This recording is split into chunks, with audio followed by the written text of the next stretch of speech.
Good morning, everyone. Welcome to Namaste and the Namaste experience. Always so beautiful to look out and see these lit up faces. We are lit up indeed, aren't we? Aren't we?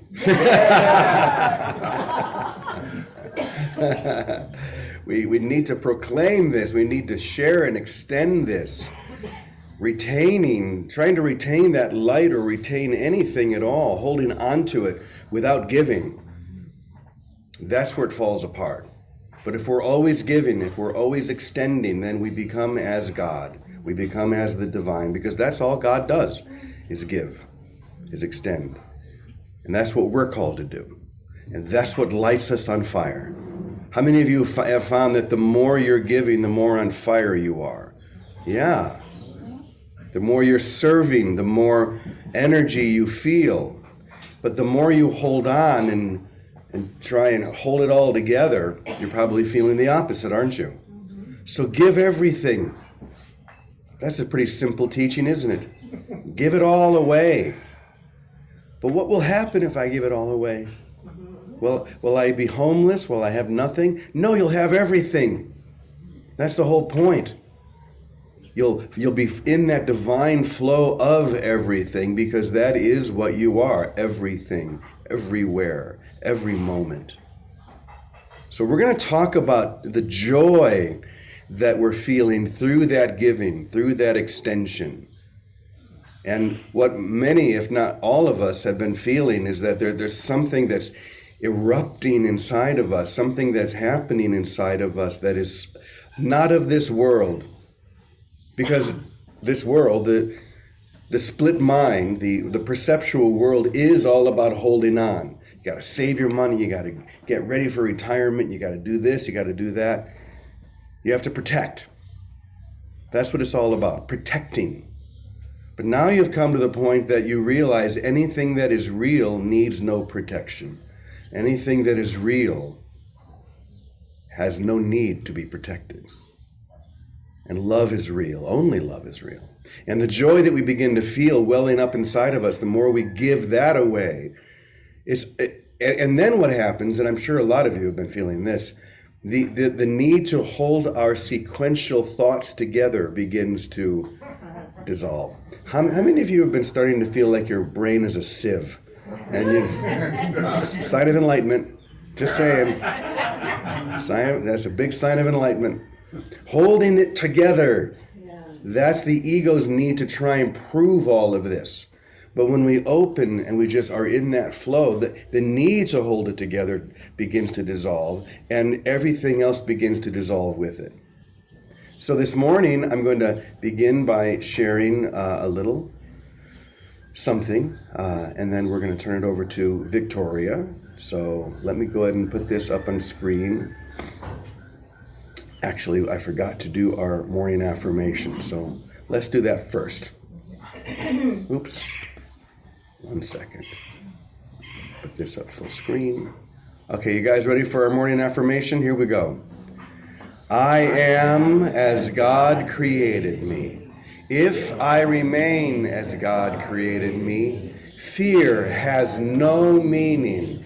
Evil is not real, and misery and death do not exist. I am as God created me. That feels good, doesn't it? All right, now let's go to a true spiritual path. What is that? All right, here we go. The joy that you're feeling, that energy you're feeling, that light you're experiencing is the result of you losing your need to hold your thoughts together in a sequential time association. You're losing your need, that egoic need to hold it all together in a sequential time association. Before, that would have felt like death. And it would have been. It feels like you're dying when you can't hold it together. But just not the death of anything that's real. It was the unreal within you that was falling away, not the real. It would have been the death of the unreality that you've claimed until now. The unreality that you've claimed until now. The unreal you. And until now, giving that up was very frightening because you didn't realize that it's not who you really were. You were afraid of losing you, of losing yourself. But the fear that you were experiencing was the only thing that was blocking you from realizing that the you that you were afraid of was never real. That the you that you were afraid of losing was not who you really are.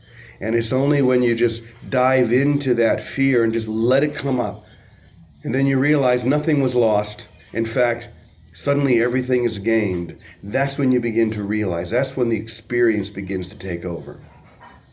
So once again, you were afraid of losing yourself, but the fear that you were experiencing was the only thing that was blocking you from realizing that the you that you were afraid of losing was never real. It was nothing more, here we go, than the accumulation of separating attack thoughts.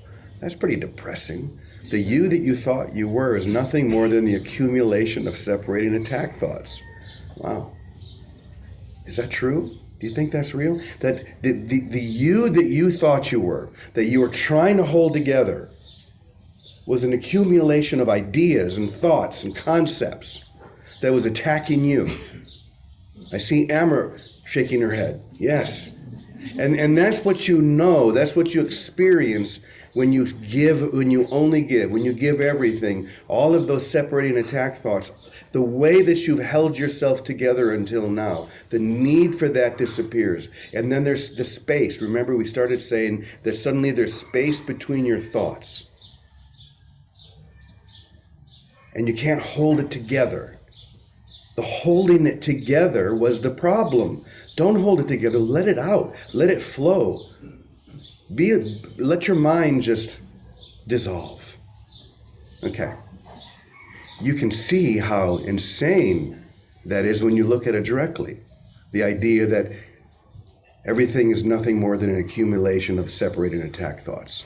Why would you want to be an accumulation of separating attack thoughts? You can only want that if you're not conscious of what you really want. You can only want something as insane as an accumulation of separated attack thoughts if you're confused about the truth within you, what you really truly want, the longing of your soul. You can only want that if you're not conscious of what you really want. Do you see that? You can only want the unreal if you don't realize it's an illusion. You can only want the unreal if you don't realize that it's an illusion. The instant you realize that you've been seeking after non-existent reality, you'll give it up. In that instant. But only when you have a direct experience of what reality really is. And that's the only reason we're here. This is the only reason we join, is to have a direct experience of that. To have it awaken with it. Suddenly, it's like, I've used this example before. When I was 18, and I didn't wear glasses, I had great sight. And then one day, a friend of mine who had glasses, I said, hey, I want to see what I look like with glasses. And I put them on. Oh my God, what just happened? Suddenly everything was clear. I had no idea until that moment that what I was seeing was blurry, because that's just how I saw it. Do you see that? How I saw it and what I thought what I was seeing was blurry. I didn't know there was an alternative until I had an experience of putting on the glasses. Suddenly I saw everything correctly and everything changed. Right perception is exactly the same. It's like suddenly putting on the glasses and everything comes into perfect focus. Okay. You can't want what is until you release your grip on what isn't. That's a good statement. You can't really want what is until you let go of what isn't. That's the only thing that a master teacher or a whole mind is here to get you to do, to let go of what isn't. So the question is, are you ready? Are you ready to let go of what is not and has never been and could never be? Yes. I'm glad someone said it.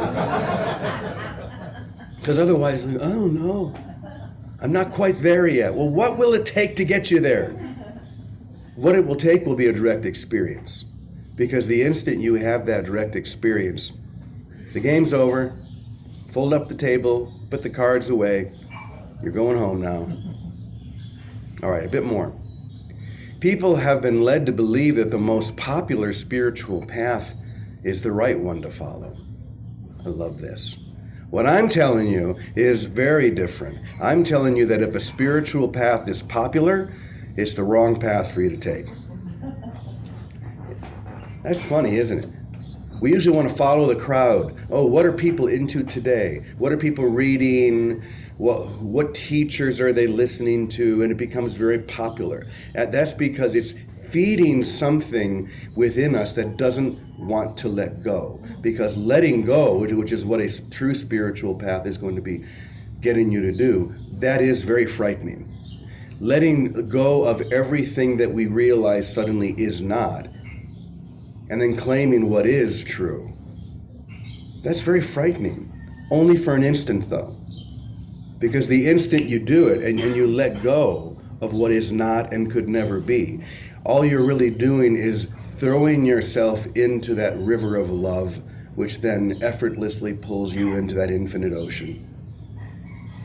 And when you do that, when you finally realize that, everything changes. But until then, are you leaving, Sue? I am. Oh, we love you. Okay, good. So you'll be here in a second. One of our beloveds is leaving. All right. It's like, I've used this analogy before. Until then, you're half in, half out. That's the problem, being half in and half out. It's like you've thrown yourself into the river, but you're holding onto a tree right there at the side of the river, and it's smashing you against the rocks. Let go. Just let go. Okay. A true spiritual path is never popular. A true path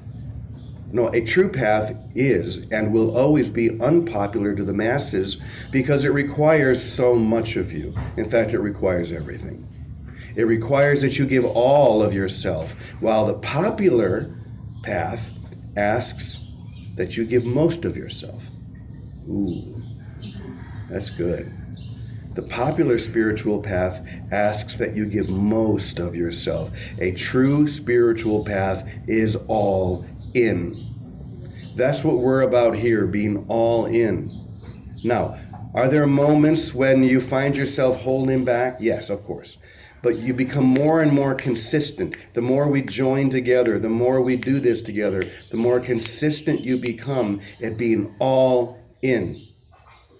No hold back anymore. Okay, where did I leave off? A true spiritual path is always unpopular to the masses because it requires so much of you. It requires that you give all of yourself, while the popular path asks that you give most of yourself. I'm not talking about giving all your money to a charismatic leader or to a church, not at all. I'm telling you that if you want to be free, you must be willing to give everything to everything. If you want to be free, give everything to everything. And there's no popular spiritual path on the planet that will go that far. It'll say give most of it, not all of it. There's always that little piece that wants to hold back just in case. Being all in is throwing away the just in case. That's what it requires. Because popular spiritual paths are designed to keep you bound to this world, not release you from it. Why do you think so many people are attracted to books like The Secret? It's because it offers the deepest or is it because it offers the deepest spiritual teaching or insight? Of course not. It's popular because it offers the illusion of spiritual growth, but never the real thing. It teaches the use of spiritual law to help you accumulate goods rather than goodness, or riches instead of richness. This distracts you from the only path that has true power, the unpopular path that requires that you give everything to everything, every moment. I remember, 13 years ago or so, when The Secret first came out, and everybody was watching the movie and talking about, have you seen The Secret? And I saw it, and I thought a couple of things. Number one, this is a very good movie. It's very well done, so it's going to be seen by a lot of people.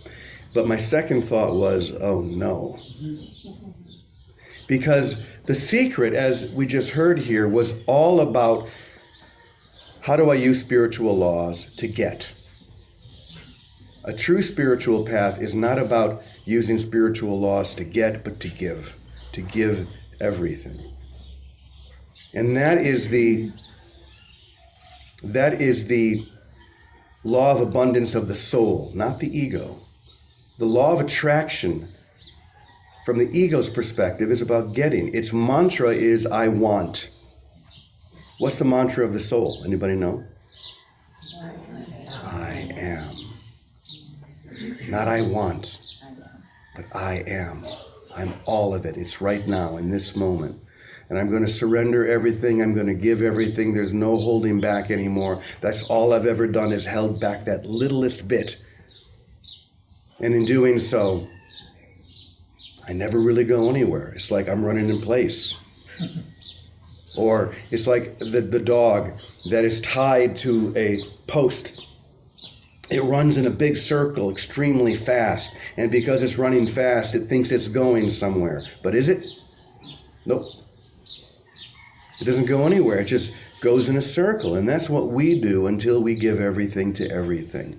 Be willing to trust that if I do give everything, I am not only going to be perfectly taken care of, but I will be fully released into the reality of I am. The I am consciousness. So I went a little longer than I usually like to, but Vicki, I am your opening act as always, and I'm just setting you up for the greatest sharing of your life. So, so good morning to you. How are things in Quincy? We miss you here. Thank you. I miss being there, and I'm so grateful to see everybody every morning, and everyone. And I look especially now in the Zoom room into Namaste because I recognize the faces. So good morning, everyone. And I'm so glad that Surrender Dorothy, we all did that together somehow, from whatever path we stumbled on, right? Everybody said, I give up. Show me the truth, show me the light.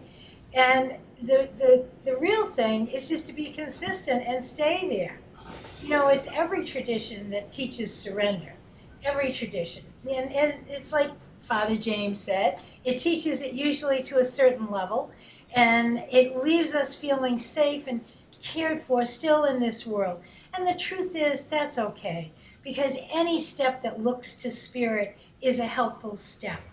But here in time, there's been enough quantitative healing in many traditions where we find ourselves in spiritual families like we are here, where we have a common experience of really understanding what we want. And that's really what it goes down to. What is it we want? What do I want? Where is my heart's desire? Is it still to get some lingering illusion to be satisfied with? Is it to get a better relationship or a better home or another income? Or what is it I want? Because that's really the turning point. If we really want joy, I do. I took a vow this year. Joy without opposite, no matter what. And what a challenge that's been. But I'm living by it and I'm sticking to it because I really want the invisible presence, that life to become visible in me, through me. I want the peace of God. And truly, I really want to be happy all the time. I don't want to be dependent on external situations that bring me happiness or bring me sadness. That's not what happiness is. Happiness is a consistency, it's a consistent abiding in a realm of awareness of that I am presence that we share. That's really what it is. Every tradition teaches the Father, thy will be done, surrender, all of it in one way or another, until finally we want that without trying to practice some tradition or some spiritual practice. We want it because we have had enough healing that we see that light, love, giving, happiness is our natural environment. It's the natural environment of our soul, of our spirit. And I see that I want is I want to live there all the time.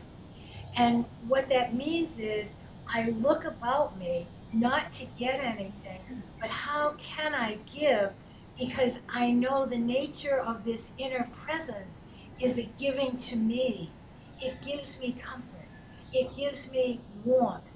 It gives me a sweetness that literally like bubbles up. It just bubbles up. I don't know where it comes from, but it comes from that inner place. And when I cloud it over with thinking, it's not so much, oh, I want this or I want that. It's the thinking about, I want this or I want that, that gets in the way. So it's really about living like a child, living very present and letting that bubbling up be enough. And then let it be a surprise. Life by spirit is a surprise. And it's always a happy surprise, no matter the form it takes. Whether it takes the form of putting down our body and landing full on in spirit, or being in our body after an illness and standing right up again, as Linda and some others in this room have done. Who knows what it looks like? For me, I don't care what it looks like. I want to keep the consistency of, I want that bubbling up. I want it to bubble up and express, because that bubbling up of that spirit brings its own direction, brings its own supply, brings everything we need. So it's like if you need it, it will show up. It may not show up in the options that we would think of. It may show up in a whole other way. It shows up as a surprise. And the only thing I feel to do is stay in willing wonder. I'm willing to stay in wonder and welcome, because I want all the surprises to show up, because then I have more to give my brothers and sisters. I give that safety, that security just by showing up, because I'm living there all the time. And we as a family, we're a spiritual family of diversity. We have come to this point in time from many paths to find that it's universal. It's like we climb the mountain, we're at the top, and we see, all right, all we have to do is stay there by desiring to stay there. And as soon as some little thing interests us and we see ourselves going off into thinking and figuring and fixing and solving, it's just a quick drop it like a hot potato. Just quick drop it. And remember that what concerns us, the war, the politics, the health, the situations, the solution to those things rest within our divinity, our divine consciousness. And unless we full on open up to it, we're not bringing any solution. We're bringing a continuation of a problem. We don't want to continue the problems under the guise of being helpful. That's what doing good works has been. It continues the thought system of fear and separation. We want to move into the solution by living in our divinity, that I am presence, Christ presence, Buddha presence, whatever we call it. That's who we are. And accepting it, that's what Father James did a week or so ago, accepting that. Accepting that is what true humility is. And then the way to stay there is with all my heart, I want it. I want it because I do want to be truly helpful here. I see that the world is weary and tired, and I want to be a help. And I don't need to go be a missionary and run over to here, there, or anywhere. I need to let that light guide me and listen to it, follow the prompts. That's living by grace, living by inner guidance. And then where I need to be, what I need to do, all of that gets taken care of, and I just welcome it and with that wonder again. I'm so glad it's a surprise, and I'm so glad I don't have to figure it out. My most recent surprise was going to Ahihi. What a surprise that was! I didn't think of it. It wouldn't have come up in my thought. I was a little bit numb and a little bit frozen by a surprise. Teddy put his body down. That was a surprise. I wasn't even in that awareness or even considering it. And took a moment for me to celebrate the surprise. It took a moment for me to remember, what do I really want? Joy without opposite. I have to pay attention.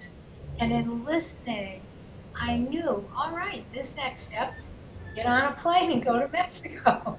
Join your brothers and sisters and be bathed in the light. Linda said it yesterday. She sent out a video, a meditation of a waterfall of light. Think of ourselves as waterfalls of light. And we are, wherever we go, we bring this waterfall of cascading love. But it is our choice. It's our choice. Do we want to hold a thought of love and trust? This inner presence will show me what to do. Even if I think I'm blocking it, if I put my attention on that presence, nothing will block it, because it's only thinking that blocks it. So when I choose not to run a thoughts pattern into any situation and just come back to, here I am, Lord, I'm all yours, surprise me, show me, wherever you want me, there I am. I love that life is happy and it's a surprise. Help me to stay there and give of that and know only that and see only that in all my brothers and sisters. Okay, Father James, that's it. Wow. You're on fire, Vicki. Thank you so much. You know, Thank you. there's a big pile of those of you who are watching on Zoom can't see this, but there's a big pile of books, all of them being a book called The Art of Spiritual Peacemaking, which I wrote 20 years ago. The pile is here just to keep the computer up a little higher, so it's a better angle. But as you were talking, Vicki, you were talking about the consistency of desire. Desiring one thing consistently. This is what allows the transformation. So I just want to read one quick paragraph from here, because as you were talking, I remembered this paragraph. It says, consistency is the key now. You must learn to retrain your mind to perceive what can only be seen by the heart.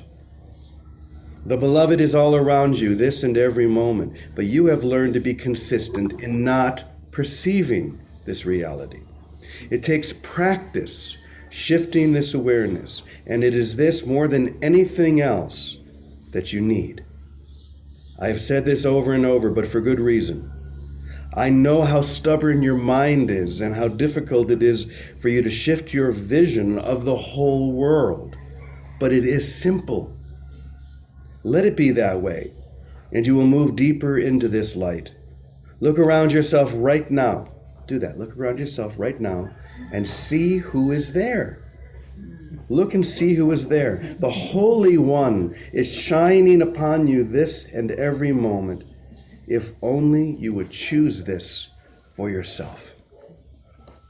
That's what we're here, to be consistent in seeing as God sees, in loving as God loves. The more consistent we become in this, the reality happens, the experience happens on its own. Let's take a deep breath for a moment. Let's pray into that. As we feel that desire welling up inside of us, the desire for a whole love, not partial, not mainly, but completely in. I am all in for this. It's the only thing I want. So we ask the beloved to show us that path. Open our minds so that that desire can become so strong, so that our willingness for that will become all-encompassing. We give everything today. We hold nothing back. We seek one thing, reality. the truth of who we are and have always been. And we choose to give it away in every moment, to be the source of that to everyone we meet, this and every day. But we begin right now with this instant, this holy and sacred instant. We give the gift that we would most choose, and that gift is love. Amen. So, before we go, I want to introduce you to someone. Larry, could you come up here for a second? So, as you know, here at Namaste Lake Chapala, we have Unity ministers who join us each month as our Unity resident minister. And yesterday, my good friend, Reverend Larry, showed up, and he is going to be with us the entire month of April, doing the Sunday services and sharing in other ways. He can do whatever he wants. We'll talk about that later. But I'm just so... And I don't dance, so... He doesn't sing or... You want to say anything? Just delighted to be back. I was here 3 years ago just for a brief stay, about maybe 10 days, and really felt connected to the energy here, and reuniting here with James after knowing him way back in the 90s in the beginning, and knowing his heart and his good work. And it was so evident when I came here, the depth of spiritual maturity and understanding is so palpable in your presence. So I'm really excited to be back and spend more time with you. And my message, I think, will resonate. My message is, of course, not my message, but the message that I think comes through is very consistent with what the non-dual spirituality that you enjoy. So I'm excited. I'll be with you Sunday to start. Yes, indeed. Yes. All right. Yeah. We're so grateful. Thank you. And you can stay here for a moment, because we're gonna do something that I'm sure you've done before. We're gonna close our meeting as we do every day. Oh, Baraka, did you want to say something? You have your hand. Oh, you're just waving. Hello, Baraka. Hello, everyone.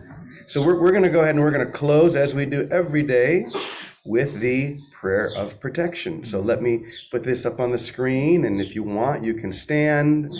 But here we go. The light of God surrounds us. I am the light of God. The love of God enfolds us. I am the love of God. The power of God protects us. I am the power of God. The presence of God watches over us. I am the presence of God. Wherever we are, God is, and all is well. And so it is. Thank you, everyone. Have a blessed day. You too. See y'all again tomorrow. Namaste. Thank you. Love Namaste. you all. Hey. Bye-bye for now.